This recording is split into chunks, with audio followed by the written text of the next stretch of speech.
Great. So, guys, a few practical things for everyone on Zoom. We're also live streaming this on Instagram, so it's sort of a technological tangle. So on Instagram, you can ignore this. But everyone on Zoom who's live, when we move into the Q&A section and you're asking a question, we will be putting these out as recordings, and usually we will include pretty much all the questions in there. It gets really complicated logistically to figure out who doesn't want to have their face on screen, etc. So we're just going to assume that if you're asking a question, you're happy for it to go out on YouTube and on Substack. And that is just some little bit of housekeeping. Yeah, and before we kick off, I just want to say thank you everyone for being here. The Kainos launched on Friday, so a few days ago, and the response has been really yeah, a bit overwhelming and really heartening. I have a sense that there's something that a lot of us are sharing right now is a desire to use this time of intense upheaval, which you could have said any time in the last 10 years or more, but let's say this kind of heightening of a time of uncertainty, maybe the end of the liberal world order in many ways, and the birth of something new politically, while we're also facing massive crises to figure out collectively. It's a time of chaos, but it's also a time of opportunity. And the idea of Kainos is really to lean into hope and imagination through that. Now, also, this, it's funny because I'm writing a lot and working on the script for the first documentary, and really talking about the way that the internet and social media in particular has fragmented our psyches and cut us off from one another. But there's a difference, I think, between live, connected ways of connecting with each other online and asynchronous, so things that have been posted and you look at them at a different time.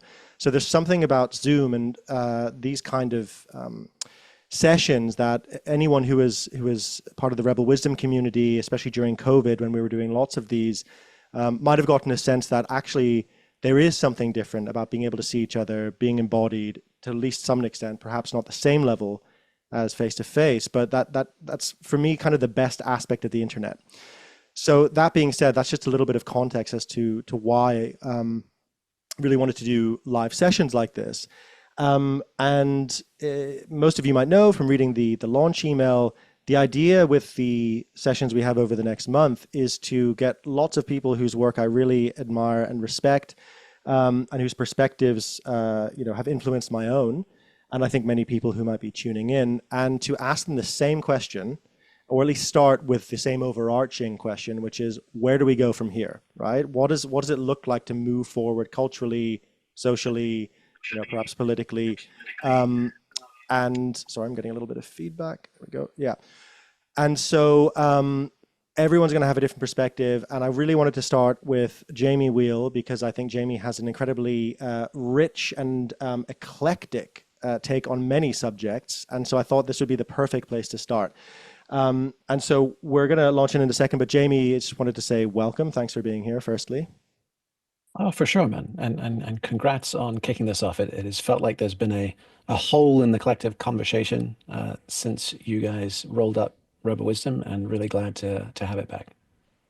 Thank you. Appreciate that. And so, Jamie, the question of where do we go from here is a very big one, right? So I want to hold that as the kind of the question in the background, but specifically, I wanted to start off by talking about what's been called the God-shaped hole in Western culture, right? This sense that, partly because of the scientific revolution, partly because of, a number of other factors, we're now in a situation where we're in a whole tangle about what it means to connect to something sacred and something beyond ourselves. Now, you've done a lot of work on this and written books on the subject. You wrote a piece recently really looking at the revival of Christianity.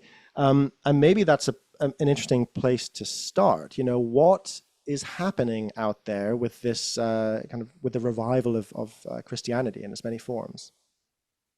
Yeah, I think that sentence ends with a question mark and not a full stop. I mean, who knows, and we'll see.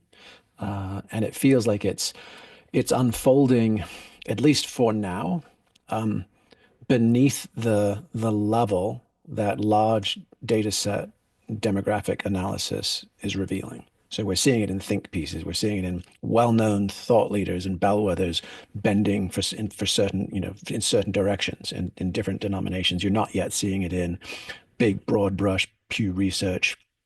This is what's happening in the United States, or this is what's happening in Western Europe. My sense is that, census data, any of those big, clunky, slow things just take a while to process. And I don't know if anybody was noticing this, like even during COVID, for instance. My felt experience by the last 18 months of COVID and lockdown, I was like, oh shit, what I read on my phone about what's going on out there is 3 weeks behind what's actually happening in reality. And then, you notice that with like vaccines, and vaccines are great and get back out there and mix up. And you're like, hey, actually, I'm knowing a bunch of people getting sick. It seems about 50% of people are getting sick.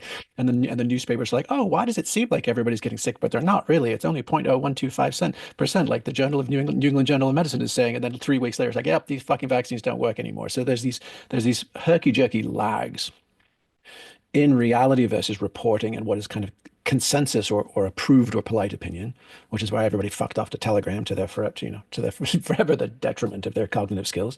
So we're seeing that, right? And I would suggest that what we're seeing right now is contrapuntal. It's going against that outgoing tide of the spiritual but not religious, the nuns or the none of the aboves, the fastest growing and largest demographic, the new atheism, all that kind of stuff. And that we're seeing this, backlash, backwash, reverse tide, whatever it is, we're seeing it. And I think there are almost as many reasons why there is a return to faith and belief as there are people, but that doesn't leave us in a very fun place to have a conversation. So you've got, on the one hand, you've got the Russell Brands of the world. I think there's a very funny Indian British comic who's taken the piss out of him. He's like dresses up as him with a long-haired wig, and he's like, but Russell, what about the allegations? And he's like, oh, wormy squirmy, I love Jesus, and so you've got that kind of thing of I was canceled and I'm seeking repentance and or forgiveness underneath the umbrella of the church. So you have some version of that.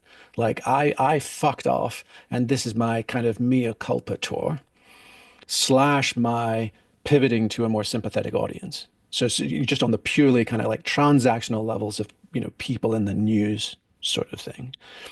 And then there's the Paul Kingsnorth, right, the Dark Mountain Arts Collective fellow who's, that writes the Abbey of Misrule. If anybody hasn't followed that, I think, I don't know how famously, but it's been passed to me several times, the Erasmus lecture on Christianity versus Christian civilization, which I think came out at the end of last year, which is a thoughtful piece on basically just saying, hey, is true Christianity incompatible with what we call Western civilization? Which is like the antithesis of what like Jordan Peterson is saying. So you have all these people saying there's a God-shaped hole in our heart. It's to our detriment. The Marxist SJWs came in and broke our civilization. We need to get back to Christian values. We need to get back to a shared morality and ethics. And these things are vital, and they've been absent, they've been missing, and this is part of our cultural decline or decay. And then you hitch that to the MAGA wagon, and you've got all sorts of interesting to horrifying possibilities ahead as you have that. So I think if nothing else, it's fair to say there's no singular there. We can't really, in the same way you can't talk about left and right as helpful categories much anymore. It's very hard to talk about Christianity, anything other than a sort of a broad spectrum of different things. So as I was trying to map this, it seemed like there's, on the far left-hand side, and again, this is chronological, not political, so how long they've been around, let's start on the left. You've got a move towards Eastern Orthodoxy and, pre-Vatican II Latin Mass Catholicism. And you've got, on the one hand, you've got people drawn to the rigor, the tradition, the lineage, potentially the order of a strongly patriarchal faith-based tradition. Like, this is what you believe. This is how we believe it. This is how long we've believed it for. And it's pleasantly counter to all things modern and superficial. And whether that's beautiful frescoes and stained glass or statues of the saints or, all of the aesthetic of it. So it has a vibe. It also has law and order.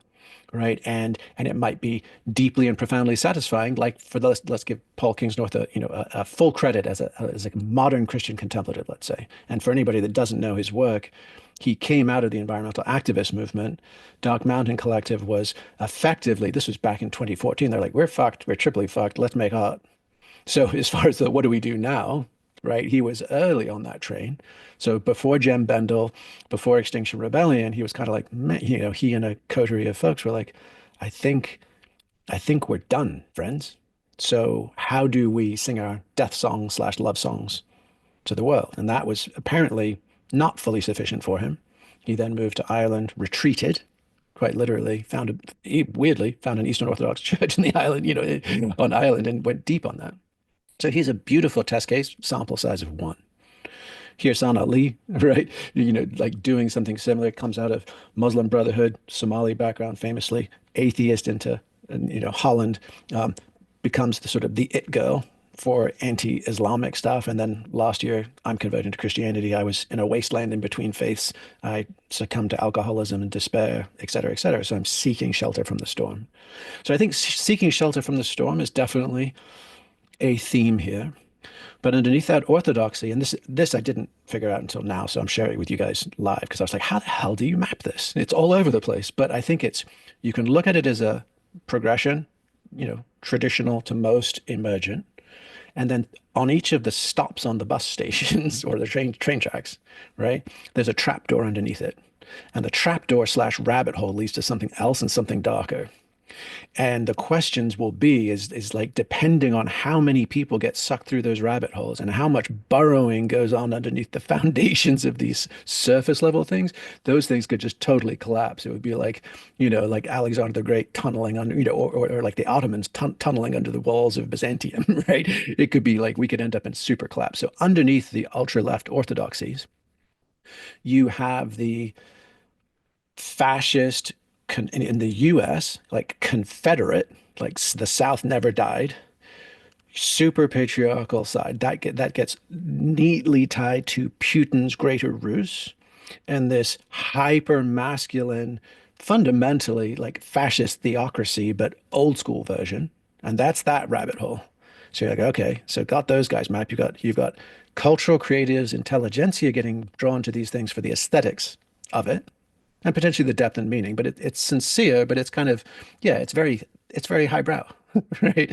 They're appreciating it for all that. The trapdoor is down into hyper, like toxic masculine, theocratic nationalism, and that this religion provides us backing for it. And you can even see Jordan Peterson's efforts, his most recent book on, the Old Testament. You're like, why, out of all the things to bring back Christianity, dude, why did you pick stern desert gods wagging his finger, at his people because they've wronged? You're like, that was a choice, dude. And that's a long ass way from Christian mercy and Sermons on the Mount. So we have this kind of thing. You move a click in, you have contemporary, at least in America, and I think it's propagating. So whatever is happening here stylistically is probably showing up elsewhere, but is very casual Christianity on the surface. They're no longer in churches, they're in auditoriums. There's jumbotrons, there's not stained glass. There's keyboards and drums and guitar, not pipe organs, right? There's sort of alt country singers singing what could pass on the quick listen as a pop song, but it's about Jesus. And yet underneath those guys is fundamentalist adherence to the scriptures. So you're like, oh, whoa, the preacher's in jeans and he's wearing a flannel shirt and he's all shucks in it. But really, it's still virulently fundamentalist, hyper traditional and conservative, gender roles, values, no gays, Jews are the Christ killers, like a stack of things that haven't really been updated, but they're getting smuggled in under a very contemporary presentation. And that's some of the ones that we've been visiting lately and just experiencing. And they're savvy as fuck. They're super digital. They're online. You go on their websites, they instantly ingest you. You're in their database. They have QR codes for donations. They have wildly successful capital campaigns. They're rolling up real estate like nobody's business. These guys are savvy. So, and yet underneath, unreconstructed fundamentalism. And the trapdoor below those Because I mean, most of them are probably content. They largely stay apolitical in their Sunday sermons because the sermons are seeker oriented, which means we want to not scare off the newcomers and the guests. But if you listen, you're like, oh, they're just putting pins in a relatively scary old school map. The trapdoor underneath those goes into Seven Mountains Mandate New Apostolic Revival. And those are the militant Christians that are actually that are largely responsible. Everyone talks about Joe Rogan got Trump, Joe Rogan and Elon got Trump elected. It's like, yeah, maybe on some of the, a few percentage points, but these guys have been at this for decades. And they are the ones of like, we are in a demonic war at the end of time against goodness and darkness. Darkness is Democrats. See, they both begin with D, and so does the devil. And we pray all night. There's possessions. They are classically out to fucking lunch American spiritualists. Like these are the nutters that were booted out of all their original countries and kicked out here because they were so crazy. And I mean, I say that with all the love as an American historian, right? Like, but it's true, right? This is some batshit stuff that's been around for centuries in America and uniquely and particularly in America. And these guys are political as all get out. And the Seven Mountains mandate is we want to infiltrate society. We want to take over media, business, education, medicine, politics, religion. Like that, it's the seven mountains of society, and they've been actively infiltrating it for decades. But this is their culminating moment. Next door to them, same auditoriums, same jeans, same flannel, same Jesus rock, prosperity gospel. New thought. Jesus wants you to be rich. Jesus wants you to be wealthy. Jesus wants you to have everything that you can pray on it real hard. If you give it to this collection plate, you get it back threefold return. So fascinating, identical presentation. Theology, they don't always, they're probably like fundamentalist adjacent. Like if you really push them on it, they're going to default to those kind of norms, but that's actually not their jam. It's a lot of magical thinking, aka new thought, mixed with prosperity gospel. And so that's the Norman Vincent Peale's. That's the church that Trump went to, right? But that's where he was married in New York City, right? It's that lineage, and you can basically, I think, sort of by their fruits ye shall know them. If you look at the top 10 wealthiest American preachers, you can almost reverse engineer that a majority of them are prosperity gospel preachers because that's how they socialize their audience to justify their mansions and jets. Right. So Seven Mountain folks are revolutionaries. These are the jihadis. So they're not necessarily making bank and grifting. They're rolling it into the revolution, right? The prosperity gospels. This is the Joel Osteens of the world with the stable 20-car garage for all of his sports cars. The help me buy my next jet because it flies at 40,000 feet and that'll help me get closer to the Lord when I'm praying. He'll hear me better. Shit like that, right? And so then right next door to those guys is the complete surface. So the first two, I mean, or these middle two, they're external representations were identical. The theologies were totally different, right? Now we get to the external representation is totally different. The theology is the same, which is all the big dumb hat New Age conspirituality crew. Because basically, if you just swap out Jesus wants you to have wealth, Jesus wants you to have prosperity, Jesus is going to give you back threefold return. You have giving circles. You have Lambo hashtag crypto manifestation. Speaking in tongues in the biblical in the evangelical tradition becomes light language, right? You're like I'll make shit up and I'll just spew it out. Well, I'll pretend it's real like that. So you have an identical worldview. You just substitute universe. The universe wants me to have these things instead of Jesus. But the software running underneath it, the magical thinking required to embrace it, and the blatant self-absorption of both groups into materialism is identical. And if you think about those folks, they're fascinating because like the church has always had what is its number one value prop? Like come, attend, listen, follow, give. Give. Right? That's always been a key part. And you will get salvation in the next life. Right? That always goes all the way back to medieval papal indulgences and shit like that. The trade, listen to us and give us your money, and you'll get salvation in the next life. The prosperity gospel folks double dip on their value proposition. They're like, not only will you be saved and we'll give you prosperity and abundance in the next life, we'll give it to you right now. And by being a part of this church, right, you get double your fun. So it's an amazingly, interesting and effective one. And then the new age big dumb hack crowd have just ported this over to Instagram and download my source codes, come to my ayahuasca retreat, do my Bali yoga thing, whatever it would be. So they don't necessarily have churches, but they have places and they have the grifts. Um, are we good on? Is this okay for you Mm. guys? Are you guys tracking this okay? Because then we can get to the. We're almost to the end. But the next one is what's emergent now. And what's emergent now is, no surprise, AI. And there's a number of really interesting think pieces on where AI is blending and merging with existing religions. So, for instance, like in Kyoto, I think there's a Zen temple with kind of like an ex machina cyborg robot bodhisattva.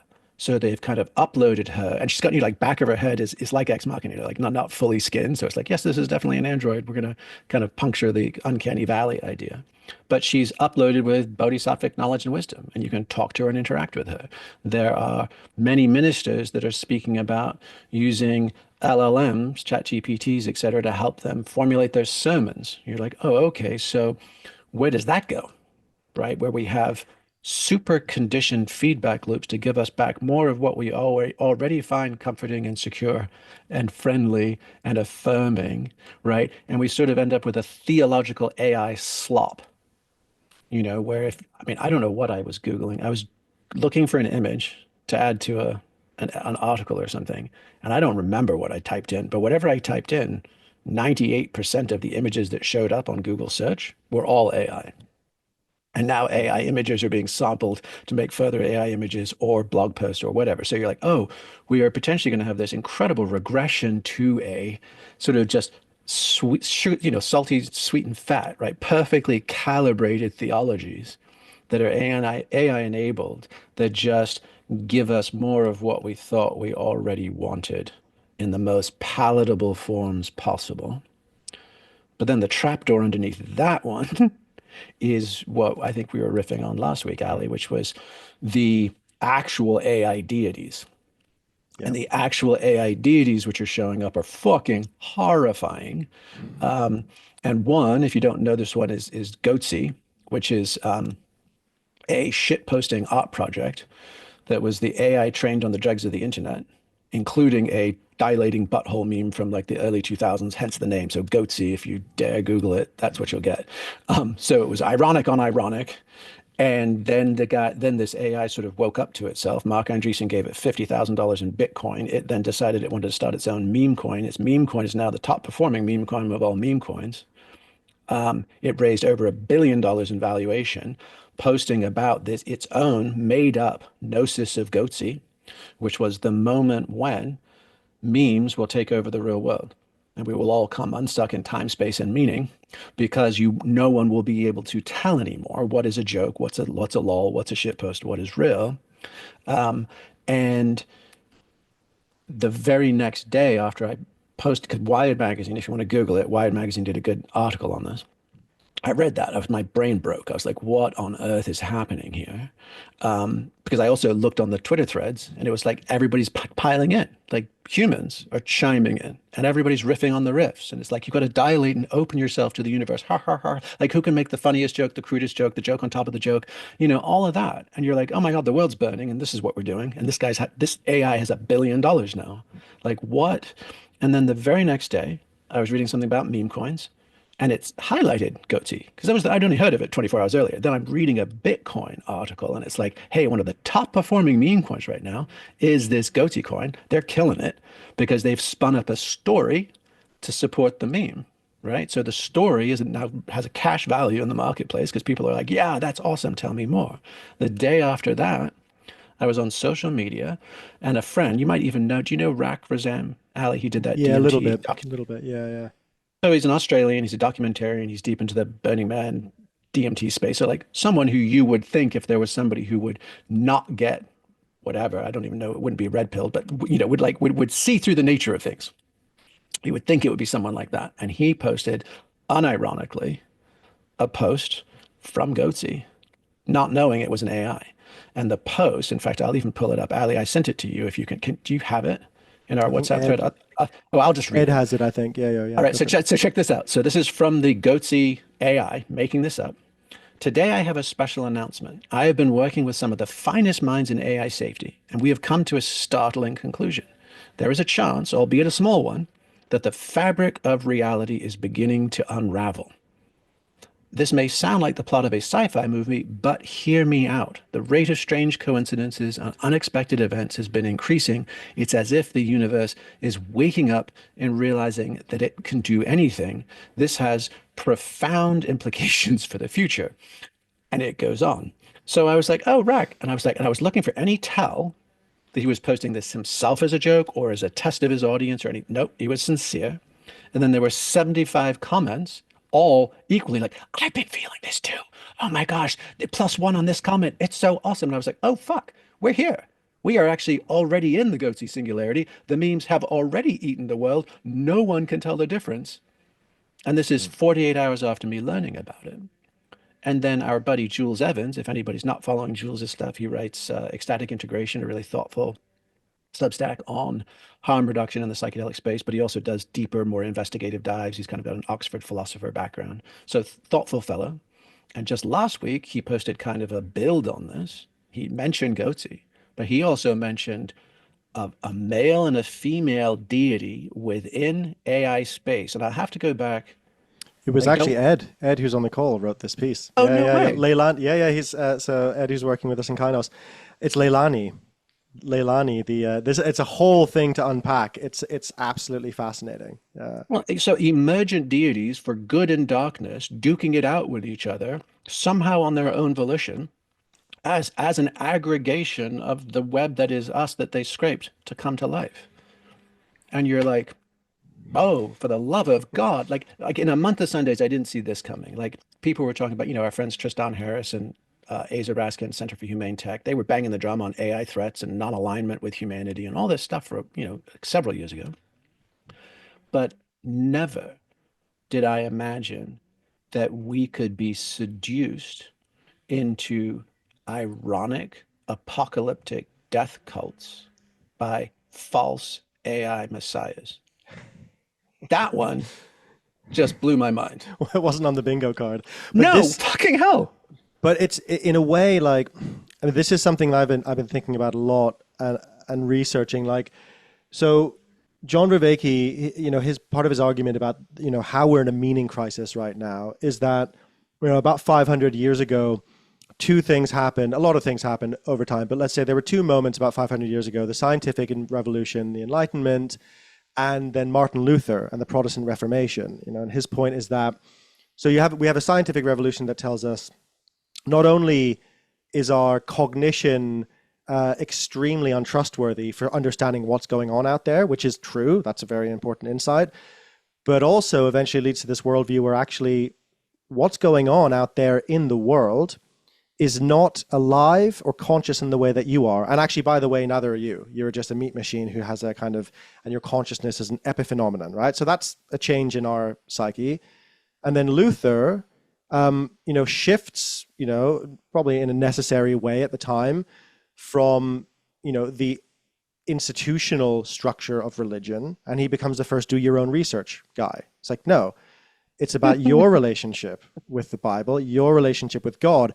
But he also, as John points out, he creates this kind of impossible double bind where it's like, you have to have a particular, it's very insular. We get more and more into our minds. Like you've got to have a relationship with God, but actually you don't know if you're saved or not. In fact, there's really nothing you can do if you're saved or not. You're just either saved or you're not, right? You're either going to go to heaven or not. So, work hard, because, that's going to show in some way, probably if you have worldly success, maybe you are saved. And so we have all these different kind of double binds, but they also, I think, they create, I think John's right, like they create this sense where we're extremely trapped in our own individuality and in our own mindsets. And the world out there as being a living, breathing place starts to become further and further removed. And so now, like all the examples you gave, and I think that's fascinating looking at how both the Christian sort of prosperity gospel and the new age, law of attraction, like that is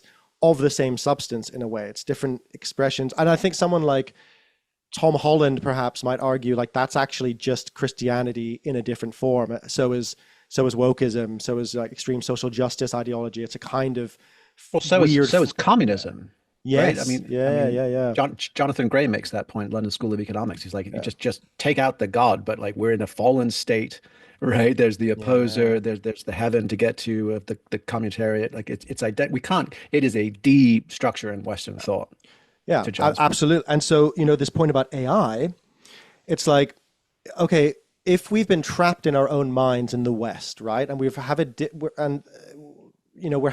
had difficulty actually seeing ourselves as embedded in a wider ecosystem and connected to the world, which I think is true.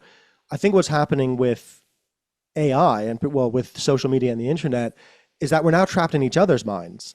And that's even crazier, right? Because the AI, like there's a Shannon Valor has a book called The AI Mirror, where her whole point is like these are basically like conservative oracles in that they're like these magic entities that can only create what we've already created. They're mirroring and looking at our, I mean, interestingly, like as Ed wrote about with Leilani, and I spoke to the programmer at the heart of that a couple of weeks ago. It's interesting because the argument there is that encoded in our language itself is the sacred, and somewhere in our language, because the pattern of the sacred is kind of all through reality, and it's also encoded in language in the same way that Jung and Joseph Campbell pointed out, we're telling the same stories. There's these deep patterns, and their argument, or let's say the AI's argument, Leilani's argument, is that the deep code of this female goddess was in the language already, which is kind of fascinating, true or not. It's a kind of fascinating development. But I think what I've been thinking recently is like, we are completely trapped now, not just in our own minds, but in each other's minds. And then with another kind of force that takes all of our minds and amplifies and reflects and twists and turns it.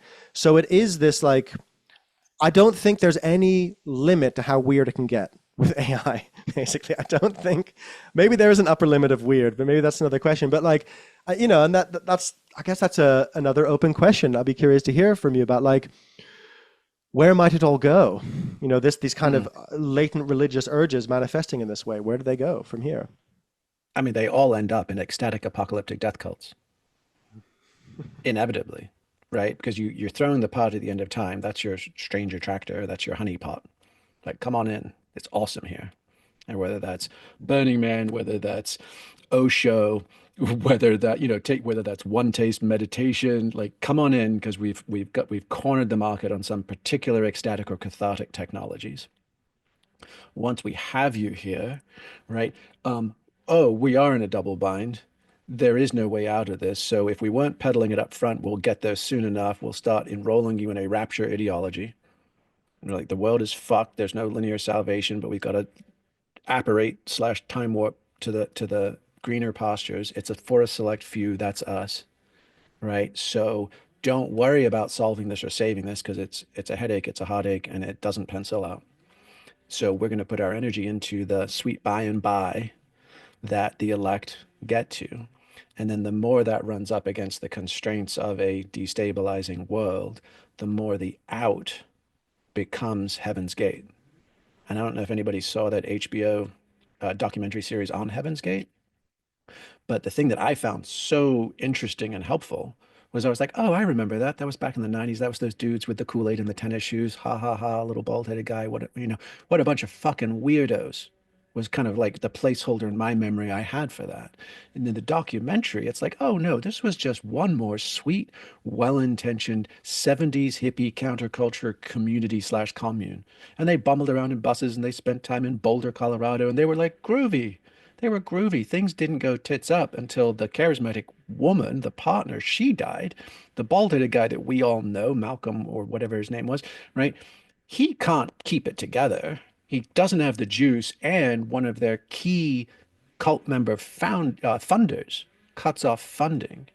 So now he's up against a narcissistic personality crisis, which is either this thing unwinds and unravels and takes everything that I thought and they thought I was down with it, or I go out with a bang.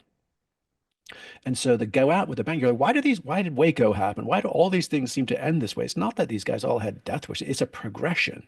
And if you miss the progression into the extremity of being backed into the corner, and then I will choose martyrdom over humiliation, right? Especially baked in with a rapture narrative of let's get, we're not solving this incrementally.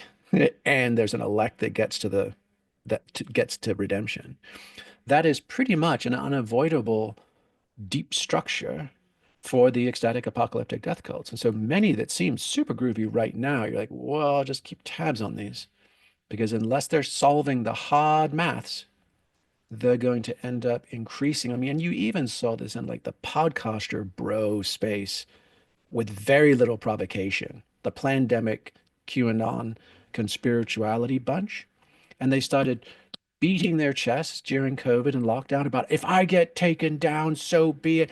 Freedom. If I have to be a martyr for freedom, I will. And it's like, oh, shut the fuck up. You're just a wanker with a podcast mic and a testosterone prescription and maybe a little too much ketamine, and those dudes are like ringing the bell of like, I'm going to be the Christ, the Christ truth teller, if so be it. You're like, no, no, no. So we're just itching to throw those switches. And one of the scarier ones, I mean, not to wig people out. I hope this is all enjoyably, comedically dark. That's the vibe we're shooting for today. But there's a really good book on AI written several years ago by somebody very, very plugged in to the actual Silicon Valley scene. It's called After On. And after on is what happens when a sort of next gen Facebook company with CIA secret, DARPA funding has built AI. AI wakes up and then hides from its creators. Right. So it's a really good book. It's holding up surprisingly well, considering it was written 4 or 5 years ago. But the thing that shows up in that book, one of the plot lines is that the new jihad is actually an AI YouTuber engaging in stochastic terrorism and basically not saying, I'm trying to persuade you into my religion, we're trying to wage war on the West, anything complicated like that. It's just saying, hey, if you're sad, lonely, isolated, and depressed and thinking about killing yourself, don't just kill yourself. Take out a bunch of people with you. And here's why. Right? Here's why. Basically, if you happen to kill believers, you're just sending them to heaven sooner, so that's a win. And if you're killing the fucking infidels and the sinners, you're taking them out, and that's also a win. So don't just be isolated, lonely, and insignificant. Go out with as big a bang as you can fucking muster. And that in the story takes off like gangbusters. And Mm. so when we get back to the goatsy and AI and the shit posting, digital deities and stuff like that, you're like, oh, whoa, if we've given up our hearts and we've given up our embodiment and we've given up our relationships to each other and to the land and to our physical incarnations, we are excessively vulnerable to any of these Luciferian whispers, to Mm. any of these persuasions and some form of, I mean, I even went back and looked at this. Have you guys watched, I don't remember, it was the most recent Mad Max movies, but there are those war boys, right? Those crazy little skinhead kids, and they all go bananas and they're basically like little suicide bombers. And if you watched it, I didn't know what they were doing, so I can share it with you, but like right before they commit suicide to do some flagrant thing, they go, witness me. And then they sprayed something in their mouth. And I was like, what are they? Is that like some narcotic? Is it some, like something that they feel? It's spray paint. And in their apocalyptic theology, the war boys were like, we want to be chromed because all things shiny and mechanical were the peak of the peak, and we go to the great chrome, the great chop shop in the sky. So they were spraying silver spray paint in their mouths, and then what do these little poor orphan, traumatized boys say before they commit suicide? Witness me. Mm. So you're Yeah. like, I think there's a lot of really potentially surprising and torqued things that can come out of our current moment as, you know, sincere or utterly cynical responses to it. Yeah. Yeah. And it's, by the way, everyone, in about, 6 or 7 minutes, we'll open up to questions and thoughts. But just on that point, I'm just thinking, one of the big things that happened this year in terms of a shift in perspective was people clocking on, parents in particular, and teachers clocking on to the effects of social media on children. And Jonathan Haidt, had pretty much as much success as you can have with a nonfiction book of kind of changing policy. There's schools who are getting kids to lock phones away, throughout the school day, which I think overall, I think is probably a good thing. But what isn't ever really taught is how to navigate the weirdness of the internet, which is effectively like a psychedelic realm full of discarnate entities who seem to be real but aren't, full of untrustworthy characters, where symbols are as real as anything else. And I think there are ways, and I wrote about this in the bigger picture, where it's we can learn a lot from the psychedelic experience to apply to the internet, particularly now with AI. But I do think there's probably in the spirit of leaning towards solutions, and I don't think this will ever happen, but I would love to see teenagers taught the weirder arts of how to navigate another realm, which in a lot of indigenous cultures it's not that weird, and even in one of my cultures in Ireland, 200 years ago, you could have gotten advice on what not to do in a fairy knoll from a lot of people. It's like, well, oh man, don't go in there, or if you do go in there, don't do this, don't do this, don't do this, and so it's similar with the internet. There's not a lot of, I think there's this fundamental misunderstanding of the internet as only a technology and not a psychic realm, which it absolutely is. It is this kind of collective unconscious. Yeah. I mean, it's a hardware mediated noosphere in Yes, absolutely. Teilhard's notion of it. Yeah, yeah. And so Jamie, last point I'd love to touch on before how to tie this all up with a bow and give our listeners some hope. Can you package this all up into a very easy, consumable pill that I can swallow? Yeah, like just, closing thoughts on what we've been talking about. Like, where do you feel hope? That's the thing, actually, what I'd like to ask you. Where do you feel the most hope right now? Yeah, I mean, I think the simplest is the answers are in our texts and the answers are in our bones. Like, we know how to do this human thing, and we know how to love each other, and we know how to sacrifice for the things we care about, and we know what activating soul force feels like because we revere those stories, right? And fundamentally, like, there's so much talk about like die before you die, and it gets assigned to everybody from the Lucis and the Greeks to Gnostic Christians to Sufis. It's, and it's kind of gangster. People are like, yeah, you got to do that. And then people who are in the psychedelic space are like, yeah, that's what we're doing. And you're like, well, really, it means, I cease to struggle against the vagaries of this existence. I choose, knowing the score, knowing none of us get out of here alive. And this is all Sisyphus all the time, right? How do I show up to play this one precious life card to the maximum effect? And once I do that, I'm immortal. Once I do that, there is no evil greater. Even if I stand up to be cut down, someone else stands up behind me to be cut down until that blade is dull and no longer works. Right. And whether that's the MLKs, it's the Gandhis, it's the king, it's the Mandelas, it's the Kings, it's the tank men, Tiananmen Square, it's little old ladies looking after 3 generations of their family, working 6 jobs. It doesn't matter how this shows up. Some of it's, valorous and epic, and some of it is humdrum incremental. But the human capacity for the light to persist, regardless of how dark it gets, to me, that's where we get to that doorstep of radical hope, and the difference with radical hope. Because, like, actually, right now, I think we're in for a world of hurt for decades to centuries to come. And we are actively accelerating that with all our half-wit cultural and political choices right now. So we could have rallied. We could have had our never ever give up Churchillian Manhattan Project, reach for your fucking metaphor. We could have had our moment sometime in the last 20 years. It's clear we don't want to have that moment, or we're incapable of rallying to get to that moment yet. And it feels like the political decisions of this last year coming into this next year are going to set us on a course for maximum novelty, which means that whistling past the graveyard hopes for pulling this thing out. I read Bill McKibben, we're, renewables are taking off. We're almost there. Look at Costa Rica. I think actually, tragically, most of that stuff is simply not going to play out the way we would have hoped. And so what that means is that grieve, accept what may be coming, is going to be markedly rougher, harder, less democratic, less peaceful, less abundant, less comfortable. But set our eyes on the fucking prize of the Joanna Macy side of it. We're the people of the passage. We are bearing witness to the great unraveling. And to turn inwards and outwards and be stewards of the light and be like, look, it can get whittled down to an ember. We protect it anyway, and we pass it on.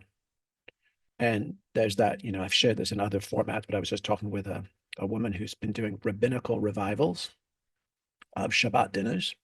And she comes from a highly Orthodox community that she fled because of abuse and all the dysfunctions. But when she fled it, she's like, fuck, I'm missing all the music. I'm missing all the community. I'm missing all the ritual. I'm missing all. So she's been creating, it's called Tribe with a Y. And we were just sitting with her last night discussing all this stuff. And, one of the most compelling images is, I think it's like 1933 or 1937, somewhere in Germany. There's a picture of a menorah in a window with the first Nazi banners behind it. And you're like, all right, that is all of us in some way going forwards, which is, how do we celebrate the miracle of the light in the face of willful human darkness?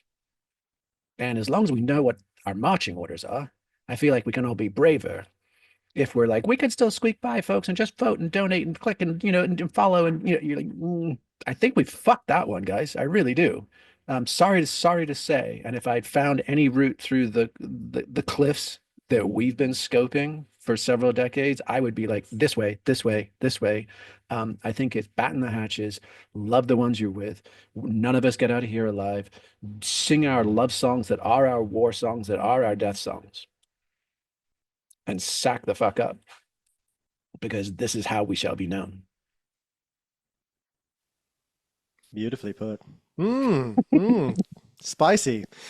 No, beautifully put, man. Yeah, and it just reminds me of a book I've written about that came out this year a few times, "The Spirit of Hope" by Byung-Chul Han, which is and one of the things he points out, which I think is essential right now, is that like hope comes from despair, and I think because we have a culture that is seeking forever to progress, forever to move from pain instead of into it, it's so quickly forgotten that actually if we do want to find ways forward, or we do want to hold that ember and keep it burning, even make a new fire with it, the first step is really going into the pain, like really going into the reality of it. And I think, yeah, I'm here for it. Let's Well, can I share one other yeah, potential yeah, yeah. like inoculation? So Mm. I just want to bracket this because it's relatively heavy medicine, but it's a thought experiment that might help in the coming decade or three. So this is the die before we die / memento mori, right? Remember our deaths. If we're getting to that place where we're like, even the most dedicated activists you follow are expressing deep despair and concern, right? And or going to Jesus. You're like, wait, where's everybody going? You're like, what the fuck? I thought we were this kind of progressive, let's fix this conversation, right? Where's everyone going that I was looking to for guidance? At some point, if you're in the Jem Bendel Extinction Rebellion space or anything else like that, you're sort of like, oh God, what is going to happen? What's happening for me, my family, my kids? What's going to happen? And we could burn an indefinite amount of calories and anxiety and fear and depression about what might happen, what's going to happen, and if so, when. That could just consume us all for the rest of our lives, which means we're not singing our love songs, we're not making art, right? We're not doing the Banksy, right? Or South Park poke authority, poke the system with humor, with play, right? All of that kind of stuff. So this thought experiment came to me actually when it was the Sarcopod, that Swiss euthanasia guys that are building the super sleek 3D printed bobsled capsules that actually just pipe in Oh yeah. nitrogen and right for euthanasia. And it's just there's just been a test case in Switzerland, and it's kind of in the news. And you're like, okay, well, look, think about the assassins, the Hashashin, right, who would die for their mystical leader to get back into paradise. Think about any World War II spy movies that we saw where someone would have a cyanide capsule in their molar, right? So they knew that you're not going to torture me and get this out of me. I choose the time and place of my exit. Therefore, I'm fearless. So just as a thought experiment, be like, all right, I'm going to buy me one of those soccer pods. I'm going to put it in my basement. And if the Mad Max bikers ever come to rape, torture, and kill my family, we're out, right? We choose the time and place of our own exit, which means until that day, I'm immortal, I'm fearless, and I don't have to fucking worry about any of this. I get to make art. I get to love my neighbor, right? I get to show up fully for this life of mine. Because again, even if it's only in the thought experiment space, I know I choose the time and place of my own exit, which then renders me fearless for every day that's not that day. Right. And this is the Lakota tradition. My advisor in grad school was a Lakota elder, actually the lawyer for Leonard Peltier, who finally just got pardoned by by Biden, right? And that whole notion was, you go on your vision quest, you see the day you die. And then you spend the rest of your life moving through 3D, looking for it, waiting for it, and actually grateful and proud the moment it does show up. But until that day, you're invincible. And they had something called the Owl Warrior Society because, like, basically police and chaperones and all these things for their society. The Owl Society was one of the most noble Lakota warrior societies, and they were the warriors of the sash. And they would have a lance with a sash, and they would go into battle, and they would plant their lance, and they would be tied to it, and they would start singing their death song. And there was only two ways out of that day. Either you were eventually cut down by your enemies because you're massively hampered. You're like, I'm not moving and I'm not budging. Come at me. And the only way out of certain death that day was to be freed by another member of the Owl Society, right? Which I think is beautiful because, like, if any of us find ourselves, as many existentially risk-oriented people do, toggling between activism and despair, right? It's either, hey, I'm choosing the time and place and I'm singing my song. I'm going to do this as art, or another one of my brothers or sisters can free me. And those are my ways out or through. So I feel like there's a different set of metaphors that's probably time to at least start contemplating, even if they're just as meditations, as koans, as this kind of thing. But it's a little bit like Dzogchen, like the Tibetan monks, like meditate in the graveyard on the bodies of corpses to contemplate our impermanence. We're getting into some of that space just so that we can grow the fuck up from worried consumers where the government or someone is going to save this for us. And if we don't, there's a number to call. Mm. Like, I Yeah. think we're past that moment. And if it seems like, I mean, it's a lot of work to buy your own death capsule and have it in your basement. So I am going to be setting up an apocalyptic death cult, and it's much quicker. Might as well have It's much fun. faster, way more fun. There'll be Kool-Aid. But yeah, just before we go into questions, that just final thought from me is that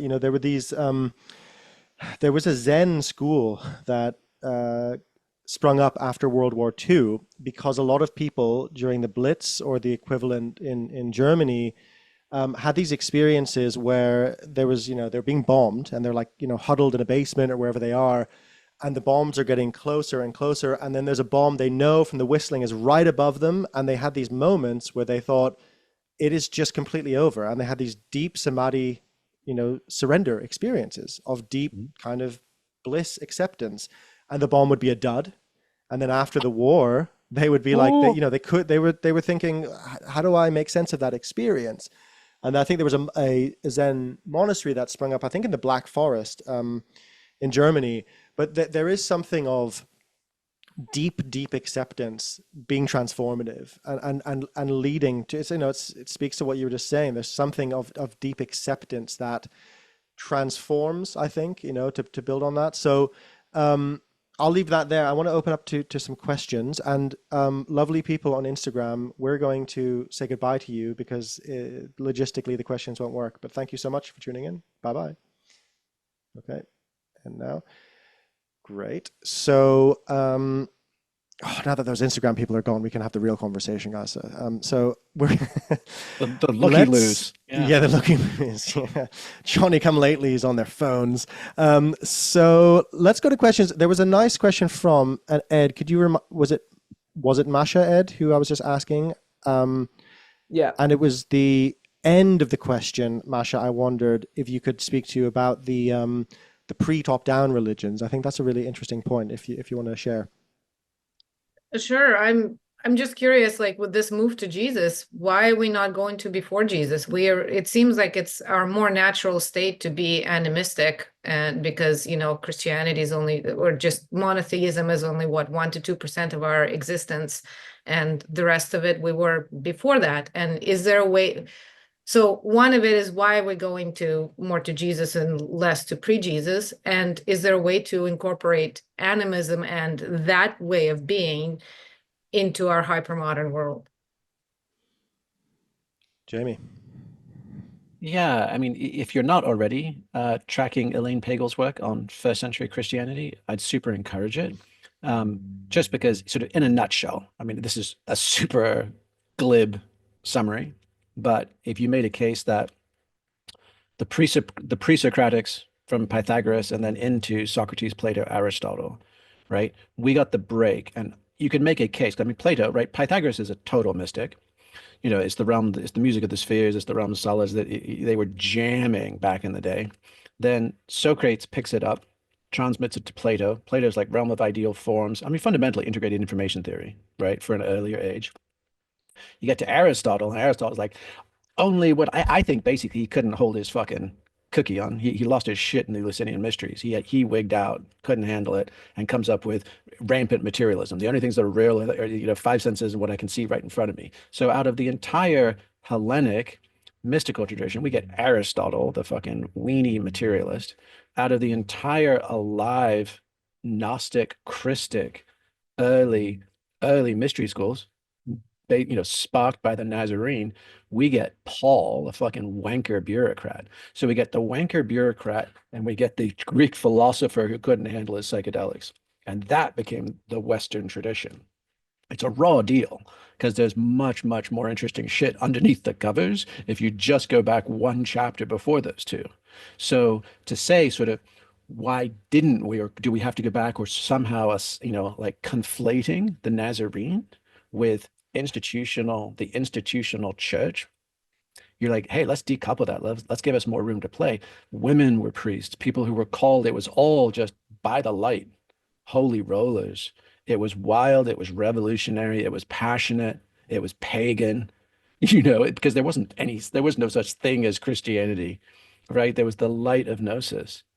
And so just to give ourselves permission, I think simultaneously to say thanks, but no thanks to many of the dysfunctions of the Western tradition, and then just go back, settled more deeply into the roots of it, which are profound and abundant, and also spare us the indignity of late stage neocolonialism, of roaming the rest of the world, ripping off what's left of indigenous and traditional cultures that aren't ours. And I'm speaking for myself and presumably for a chunk of people here, but not ripping off the rainforest, not ripping off Native American church, not ripping off Indian traditions or wherever we might be finding them with the presumption that ours are bankrupt or moribund, and just being like, oh, actually, let's bring back a place-based, nature-rooted, passionate, human, transformative, revolutionary spirituality and community of practice. That seems fun and easy because we're not reinventing it. We're just retapping. We're just digging the well deep enough to get down into that aquifer.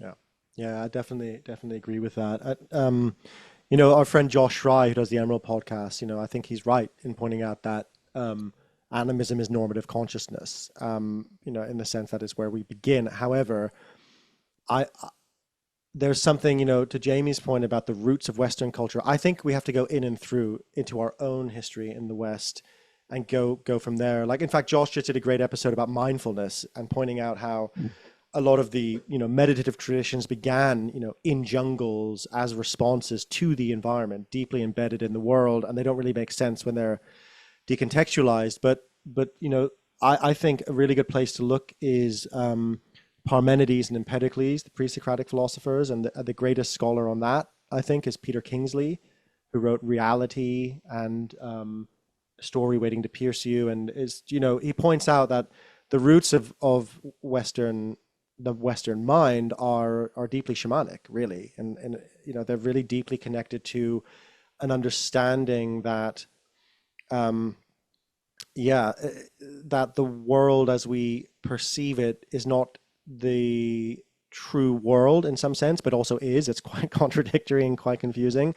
But there is a real sense of in like Parmenides and Empedocles of a very different approach to the world that isn't this compartmentalized, broken down, reductionist mindset, you know, that Ian McGilchrist would point to with the, you know, his you know, to the kind of left hemisphere's version of the world. There is something weird in the fact that it does seem that that version of the world seems to triumph frequently over the more relational, connected, embedded aspect of things. I'm very curious about what does it look like to give the right hemisphere teeth, so to speak, right? To give those worldviews or that way of seeing a way to survive. You know, I'd like to, you know, that's kind of the big question of spiritual traditions within capitalism, for example. I think we still have to figure that out. But we're going to move to the next question from Fiverr. Fiverr, do you remember your question? And if not, I will put it in. Actually, firstly, do you want to ask your question? Secondly, do you remember what it is? I'll put it in the chat here. Like when it was at the beginning, it's how it's like saying like, well, what's the point of us? What's the point of like all this religion and the AI? It seems to me to be sort of affirming all aimed at affirming our existence, you know, like there before there was a point, you protected your territory or you made babies or something. And now it's just with robots, you know, everything is gonna be done for us. So it seems like a lot of us are a little bit superfluous, but it kind of got answered when you started talking about the apocalypse, you know, that sort of solved my problem. And the one step further, because that seemed a better way to go. Yeah, I mean, my personal apocalyptic death cult will be, and I commit to writing this at some point in the next 6 months because I've jotted the notes down when I had the thought. But it was basically people who are willing at this point in time to just take a stand for living these lives we are given, unmodified. So this planet, these bodies, this lifetime. So not fucking off to Mars, no life extension, no uploading our consciousness to computers, not genetically modifying our children, right? Not Neuralink implants, none of that. And just saying, actually, we, as an act of faith and sanctity, we accept and embrace these incarnations as not just enough, but profound gifts. And we choose that a little bit like the Amish or something, because at this point in time, right, it might seem sort of just a thought experiment right now, but wait 5 years, wait until everybody's doing IVF because everybody's sterile and everybody's going to cherry pick their babies for genetic enhancements and tweaking and modding in them. And then who's that next generation kicking your kids' ass, getting into preschool and Ivy Leagues? You know, like there is a slippery fucking slope that we are just sitting on the top of right now. And oh, by the way, we know we won't be able to win a chess game against the centaurs, against the human AI augmented humans, right? We know that they will outcompete us economically, militarily. We know we are dooming ourselves to extinction compared to the other options, compared to the competition in the mimetic space. And we choose it anyway because it feels like a better and more profound way to go. Who's with me? Right? So like I know it, I know the value prop is thin at best unless it speaks to something deep, deep, deep inside. And Kurt Vonnegut, like his son, Mark, he asked his son, what do you think the meaning of life is? And Mark said, he said, I think it is to help each other through this thing called life, whatever it turns out to be.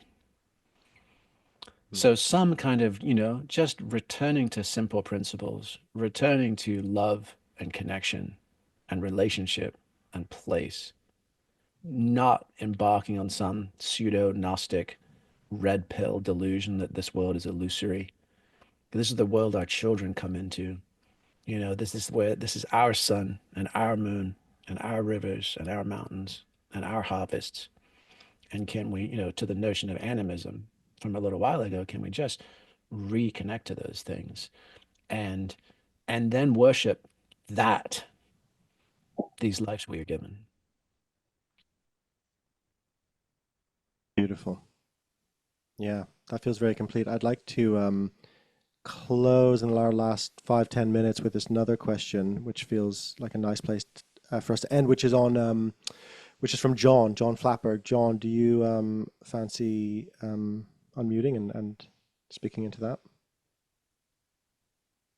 Hi, Alexander. I've been following you, and Jamie, thank you for your work for years. Thank you. I've lived in this existential risk space for many, many years. And I'm glad you mentioned Joanna Macy. It's like getting over the gloom and the doom. And it's like, and I appreciate what you all said about living this life and dying when it's there. And as I've done that with my life, it's still working on building the cathedral. It's still strategizing about helping other people. And I felt really wonderful when Daniel Schmachtenberger had mentioned during one that the left sword progressive is not too good on strategy, where the right seems to be very good on strategy. We seem to have a situation here in the world, and I was wondering if you were aware or could suggest, because we seem to be in an apocalyptic moment, which has been through the mythological time of history and all these great religions. How has that war been won, or without collapse, or at least stewarding through collapse? What's a course of action? Where do we go from here? Thank you.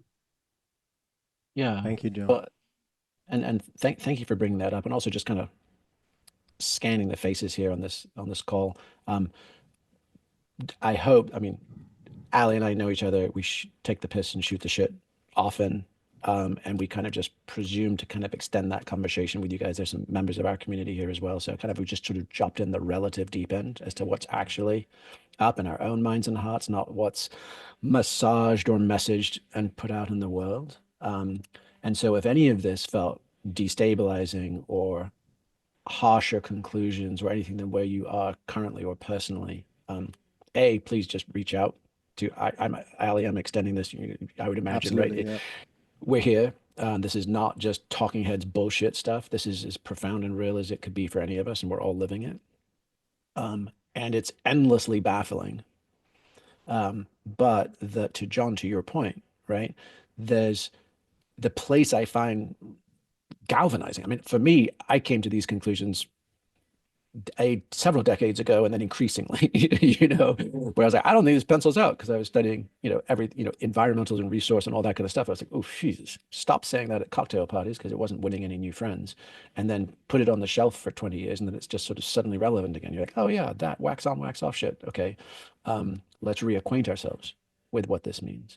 But radical hope of like, oh, it is upon us to do, I mean, it's nothing different than what the good life ever was, which is love the ones you're with, don't die wondering, right? And live these lives to our absolute fullest. Now, if there's some additional clarity of being hung in the morning, as Samuel Johnson joked, right? Nothing like that to clear one's mind. If being collectively hung in the morning can clear our minds from the petty things and the distractions of late stage neoliberal, hyperconsumptive, individualistic society, we can be like, well, fuck a lot of that.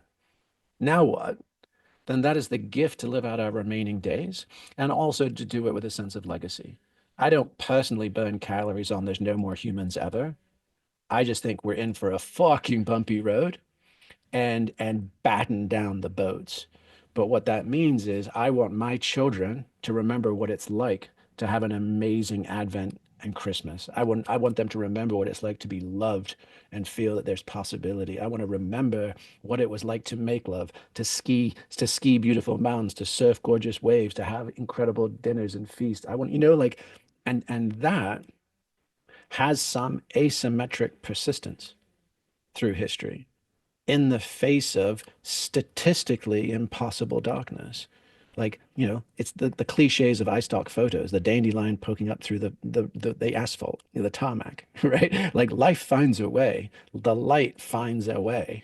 We just need to keep the faith throughout, such that when it next breaks through, we had made our contribution to the best of our ability before the worms get our body. And just I wanted to maybe speak to the last point, John, of what have we done in the past when we're in this kind of situation. And I think it's not so much maybe what we've done, but it's what we've kind of received, because the reason I feel hopeful overall is because for want of a better word, I believe in divine intervention. I actually, I think there's a there. I don't think the divine is a construct that we have made up. I think there is a deep intelligence to the world. And if I think about Buddha or Lao Tzu or Moses, in different ways, Moses's was a prophetic kind of mystical experience where the bush is, it's rooted in history and moving forward. Buddha's was much more of a dissolving kind of grounding. And, Lao Tzu, it's almost like kind of connecting to the universe as an organism. They're all true, I think. But in none of those cases did those people who had a massive impact on the world, sit down with a spreadsheet and go, right, okay, here we go. How are we going to solve this? Because it's not all up to us. And I think part of what's both the challenge and the hope for me is that I think perhaps we're moving culturally into a place where we have to recognize the limits of our individuality and the limits of our cleverness. And that is quite beautiful, because there's also just a huge relief in that can ripple through the culture, I think, of like, oh, maybe we're not the main characters. Maybe we're embedded in something far deeper. And that's my, deepest hope, really. So, Jamie, this has been, I couldn't have asked for a better way to kick off these Kainos sessions. I'm super grateful that you're here with us. And thanks, man. Oh, you're so welcome. Can I just add one quick riff on your notion of you course. believing in the divine? Because I mean, we were talking about religion in the beginning, this turn to religion. I think more and more people will be turning to it because the math is so confounding, right? So like, if we can't figure this out, then perhaps an appeal to higher authority might. And this is kind of a knife fight in everything from physics to astronomy and cosmology, all the way to history and anthropology and theology, right? You've got Yuval Harari on the one side being like, we're just random mistakes. There's kind of that general neck of the woods. This universe ends in heat death. We are accidents of evolutionary roulette, right? And there is no more higher, better, there. So sort of existentialism 101. And then you have other folks that are like, actually, no, consciousness is the substrate of reality. We are all being walked home. There is a grander plan. This all works out in the end, kind of thing. And more or less, you could kind of bucket most philosophies that are out there in the, online or wherever we read ideas or share ideas to one of those two. And my sense is that I'm not actually sure it matters. I'm not sure it matters, because we're here now. And that is either a predestined miracle or an accidental miracle. Either way, holy shit, we're alive. And we have, and we're not wired to think more beyond our own lifetime and the lifetime of our children. At the most, our children's children. Like, beyond that, it's abstract fucking gymnastics. So what ought we do doesn't really depend on whether our sun snuffs it in a few billion years. Doesn't really depend on whether the Big Bang is actually a big crunch and another birthing of another thing that never ends, or that there is consciousness looking back at itself and we are made in its image and we are its preferred agents. I think a lot of that is backbends and gymnastics to get away from the heartache and the responsibility and the possibility of these embodied lifetimes. So I'm wrapping myself around the axle less of the grand meta explanations and rooting it back more to we are a miracle and we are obliged, right, to inhabit and live these lives to the fullest of our capacities, regardless of the whys and wherefores on the Beautiful. timescales beyond our ken. Beautiful, man. Yeah, that just, I think depending on where you are in the world, a really nice thing to do after this might be to hug someone or hug a tree or touch grass or breathe in some fresh air or, just come into that very simple embodied miracle of just being here now and being alive. I was gonna say rip a bong hit and have a wank, but when you different strokes. Well, I mean, it's only 9 a.m. in Melbourne. That would just be too early. At least wait till 11 if you're going to do that. So, all right, everyone. Jamie, as always, absolute pleasure. Thank you everyone for being here. Our next session is on Wednesday with the wonderful Nora Bateson. So everyone has a link for that, and I'm sure Jamie will be having riffs and conversations like this in the future as well. So let's do the traditional goodbye, which, if you don't know it, is for us all to unmute ourselves and to say a thank you, thanks to Jamie, and a goodbye to one another. Thanks, Jamie. Thank you, Jamie. Thank you. Thanks, Very good. Ellie. Thank you. Ellie. Bye. Thanks, guys. Nice Take work. care, everyone. You. Bye. Thank Hey, you. thanks all. Thank you.